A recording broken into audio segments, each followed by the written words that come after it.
तो नमस्कार दोस्तों, अगर आपके पास नोटों की गड्डियां नहीं हैं, अगर आपके ऊपर आपराधिक कोई मामला दर्ज नहीं है, तो फिर आप भारत के लोकतंत्र के काबिल नहीं हैं। और यह हुनर सबके पास नहीं होता है। और शायद इसीलिए भारत के लोकतंत्र को जीने के लिए अगर आप चुनाव मैदान में उतरते हैं तो नोटों की गड्डियां आपके पास होनी चाहिए।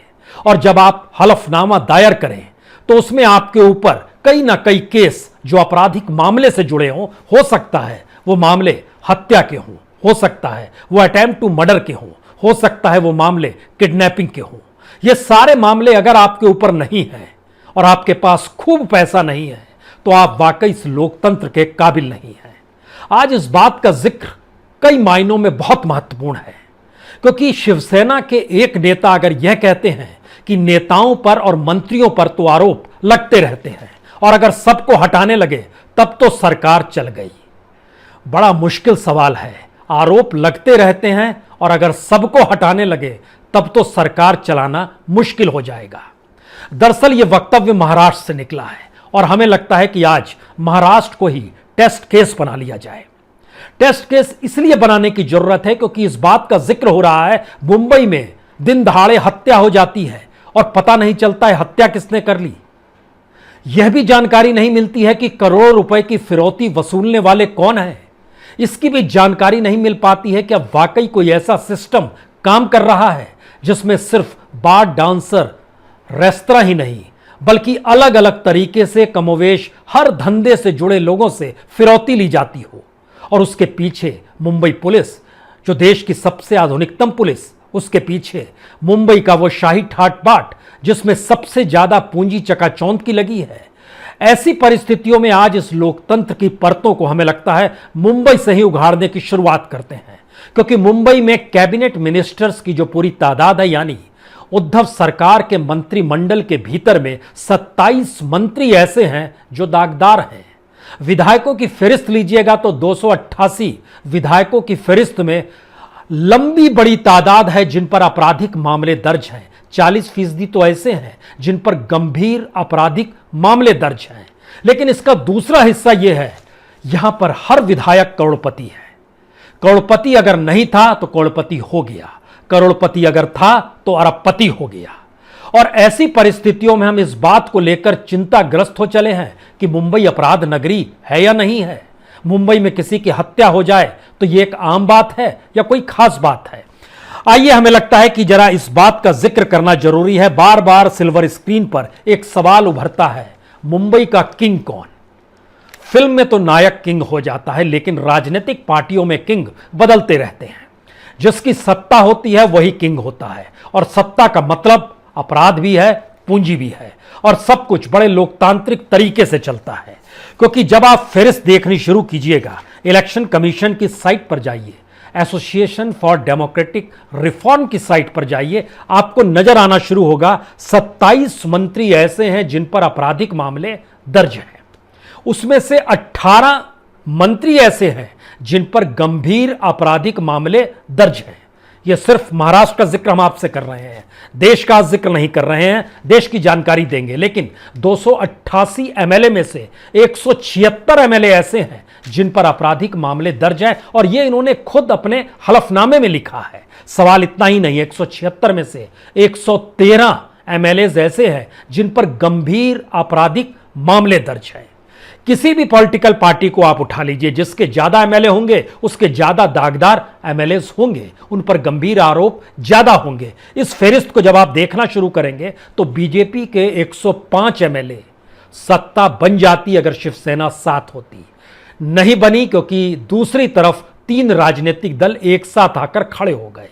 लेकिन इन तीनों राजनीतिक दलों के पास जितने विधायक हैं, उन विधायकों की संख्या से ज्यादा बीजेपी के पास आपराधिक मामले दर्ज किए हुए एमएलए हैं।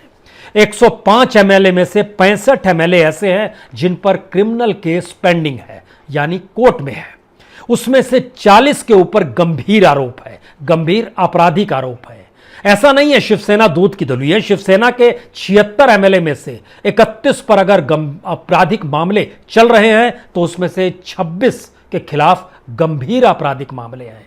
एनसीपी 54 एमएलए हैं, उसमें से 32 के खिलाफ आपराधिक मामले हैं। इन 32 में से 17 के खिलाफ गंभीर आपराधिक मामले हैं।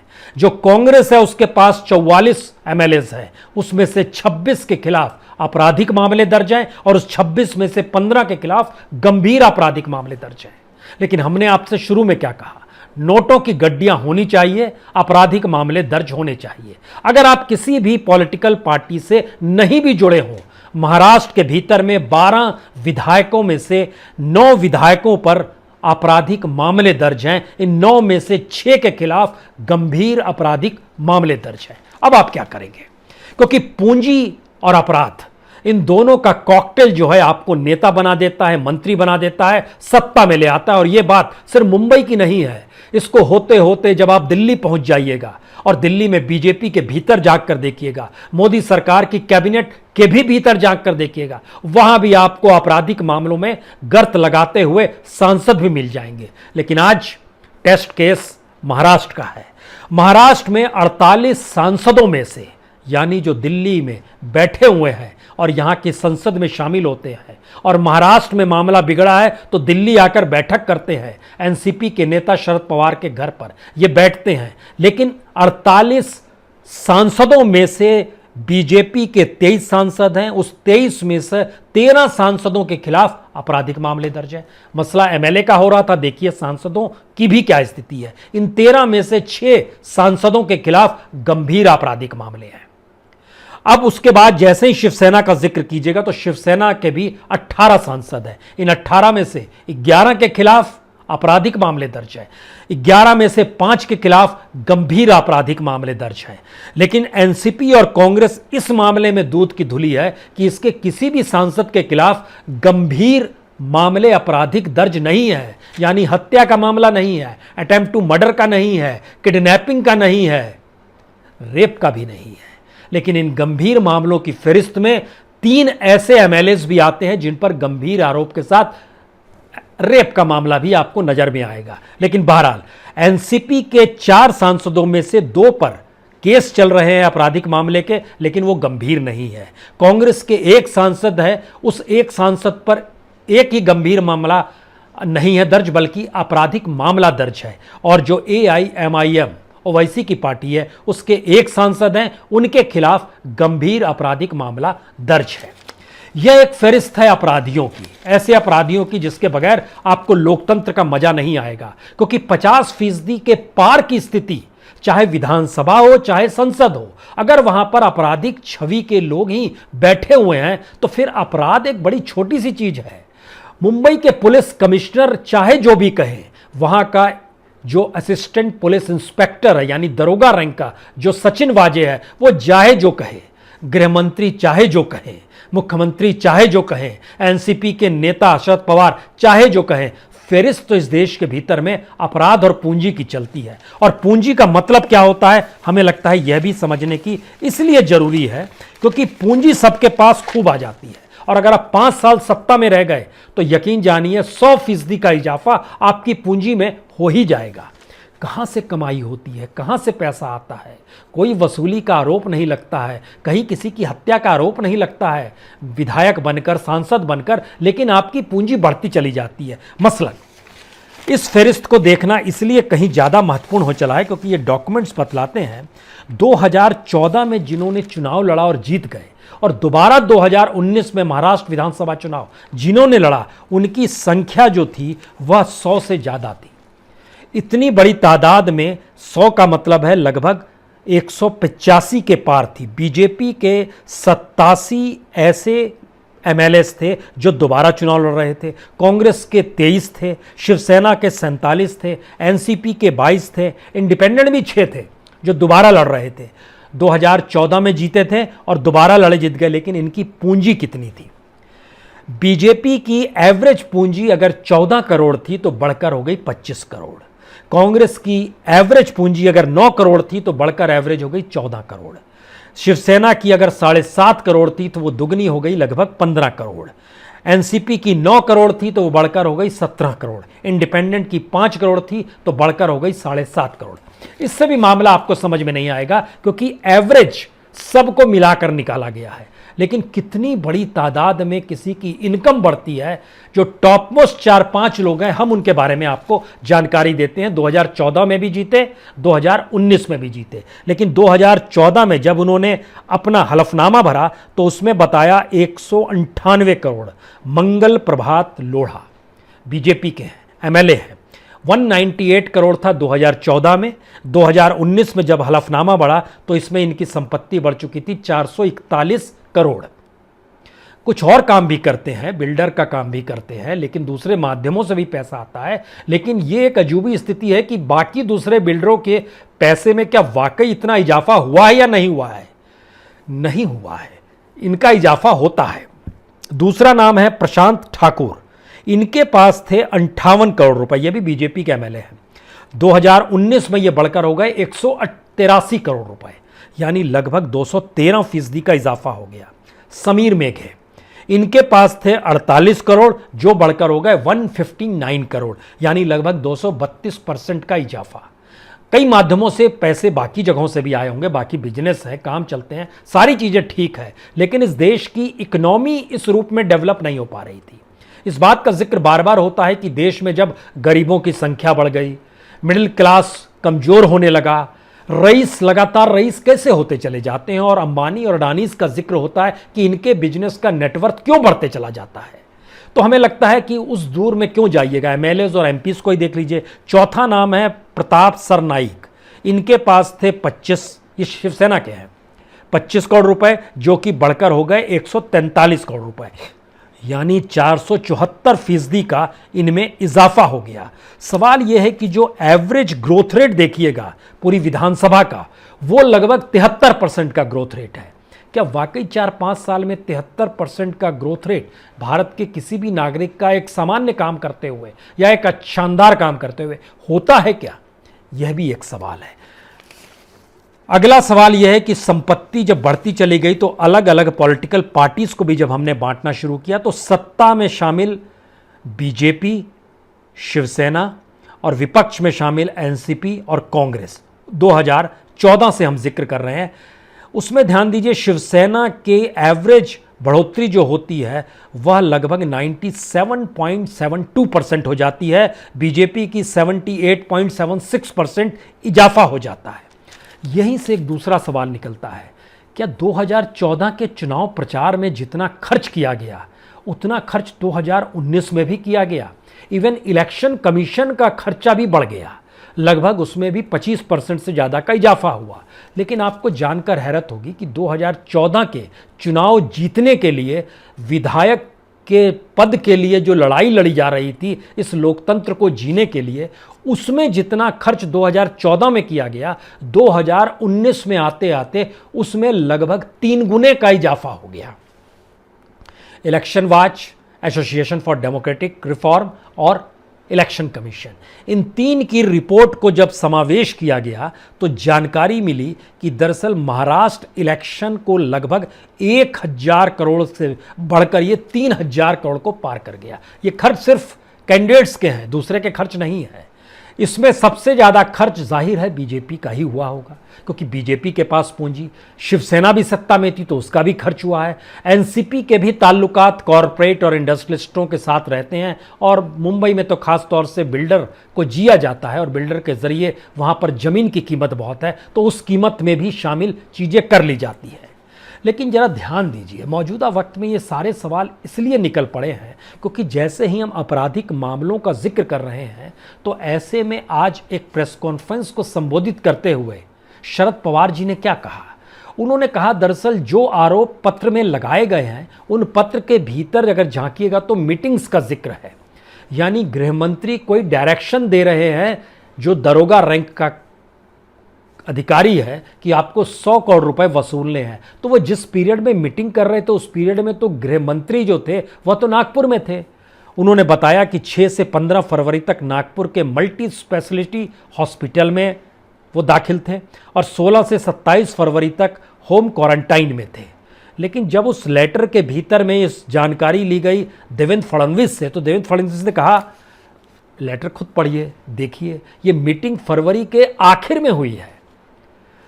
अब आप सोचिए कि सिनेमाई पर्दे पर मुंबई का किंग कौन में आपराधिक मामलों की सुनवाई करते हुए अक्सर इस बात का जिक्र होते रहा है कि दरअसल नायक तो वहां पर था ही नहीं। खलनायक फंस जाता है या खलनायक बचने के लिए बताता है हम तो हॉस्पिटल में थे या हम उस शहर में नहीं थे। कमोवेश ऐसे ही तर्क इस दौर में दिए जा रहे हैं। और जब इस बात का जिक्र होता है कि आरोप तो लगते रहते हैं और आरोपों के सिलसिले में अगर हटाना शुरू कर दें तो सरकार चलाना मुश्किल हो जाएगा, तो सोचिए ये कौन सी परिस्थिति है। और इन बातों का जिक्र हमें लगता है अब इसको एक बड़े पैमाने पर ले लीजिए। पैमाने की जरूरत इसलिए है क्योंकि जितनी बड़ी तादाद में भारत के भीतर में लोकतंत्र को जीने के लिए कमाई की जाती है, हमको लगता है कि आज उसके आंकड़े को भी समझने की जरूरत इसलिए है क्योंकि सबसे ज़्यादा प्रचार में पैसा इस देश में चुनावी तौर पर 2014 से 2019 के बीच में किसी पॉलिटिकल पार्टी ने किया है तो वो केंद्र की सत्ता ने किया है। और उसके आंकड़े इसलिए डराने वाले हैं क्योंकि ये 1000 करोड़ को भी पार अपने तौर पर कर जाते हैं। जितनी भी कमाई होती है इलेक्ट्रल बॉन्ड के जरिए, जितनी भी कमाई होती है कॉरपोरेट फंडिंग के जरिए, अगर आप 2016-17 से 2019-20 तक की परिस्थिति में देखिएगा तो लगभग 80% फंड बॉन्ड दोनों को एवरेज निकालिएगा तो वो बीजेपी के पास चले जाते हैं। यहां से एक दूसरा सवाल शुरू होता है। ये सवाल इसलिए इंपॉर्टेंट है या महत्वपूर्ण है क्योंकि भारत के भीतर में कोई किसी भी पॉलिटिकल पार्टी से रहे वो चाहता है सत्ता में रहे, और सत्ता में रहने का मतलब होता है जबरदस्त मलाई मिलना, जबरदस्त मुनाफा पाना, जबरदस्त तरीके से आपको प्रॉफिट होता चला जाए। और इसीलिए सत्ता बचाने के लिए आज की तारीख में आपको महाराष्ट्र की राजनीति में एनसीपी और शिवसेना में कोई अंतर नजर नहीं आएगा। एनसीपी शिवसेना को बचाएगी, शिवसेना एनसीपी को बचाएगी, कांग्रेस साइलेंट हो जाएगी, लेकिन विपक्ष के तौर पर बीजेपी की मौजूदगी कहेगी नहीं नहीं गलती हुई है और इनको बर्खास्त कर दिया जाए। और जैसे ही बर्खास्तगी का जिक्र होगा तो शिवसेना के नेता कहेंगे इस आग में आप भी जल जाएंगे, यानी धमकी भी आ जाएगी, चुनौती भी आ जाएगी। हम इन बातों का जिक्र आपसे इसलिए करना चाहते हैं, सिर्फ 2016 से 2019 तक, यानी इस पश्चिम बंगाल के चुनाव को थोड़ी देर के लिए छोड़ दीजिए। इसलिए छोड़ दीजिए क्योंकि पश्चिम बंगाल के चुनाव में सबसे ज्यादा एमएलए, एमपी, काउंसिलर, पंचायत से जुड़े हुए लोग, बड़ी तादाद में लोगों ने ट्रांसफर किया है जो बीजेपी में शरीक हो गया है। इसीलिए 291 लोगों की सूची जो बीजेपी के जरिए जारी की गई उसमें 46 लोग ऐसे हैं जो सिर्फ पिछले 6 से 1 साल के भीतर में बीजेपी में शामिल हुए और उन्हें टिकट मिल गई। लेकिन यह भी सवाल नहीं है, यह स्थिति आई क्यों? 2016 से 2019 के बीच में कांग्रेस के 170 एमएलए, देश भर में 170 एमएलए ने पाला बदल लिया, वो दूसरी पॉलिटिकल पार्टी में चले गए या उनको खरीद लिया गया। 170 विधायक देश भर में कांग्रेस के और 7 सांसद यह भी दूसरी पार्टी में चले गए। बीजेपी के 18 एमएलए और 5 सांसदों ने पाला बदला है। बीएसपी के 17 एमएलए ने भरना है, एनसीपी के 14 एमएलए और 2 सांसदों ने पाला बदला है, यानी दूसरी पॉलिटिकल पार्टी में चले गए हैं। इसी तरह से हर पॉलिटिकल पार्टी, समाजवादी पार्टी देखिएगा 12 एमएलए ने पार्टी छोड़ दी, 2 सांसदों ने पार्टी छोड़ दी। आरजेडी के 10 एमएलए ने पार्टी छोड़ दी, 1 सांसद ने पार्टी छोड़ दी। जेडीएस के 9 एमएलए ने छोड़ दी। सिर्फ 3 साल के भीतर में इस देश के लगभग 300 एमएलए ने पार्टियां बदल ली या उनको अपनी कीमत लगा ली, वह शिफ्ट हो गए।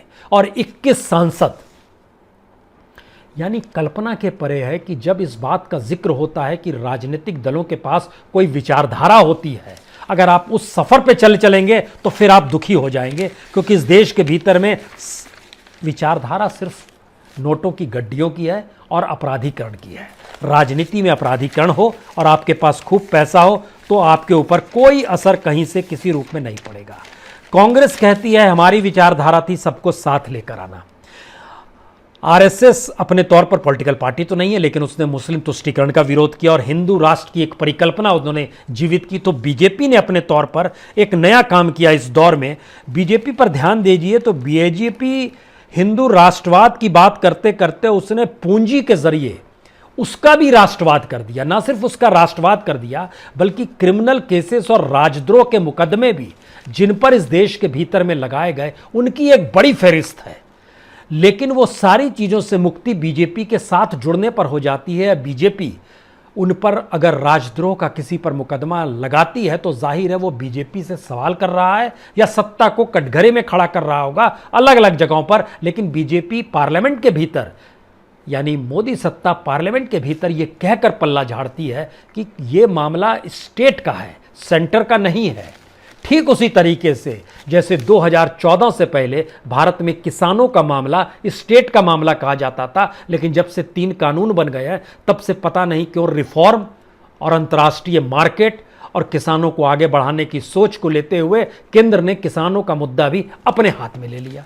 यह भी एक नई परिस्थिति है।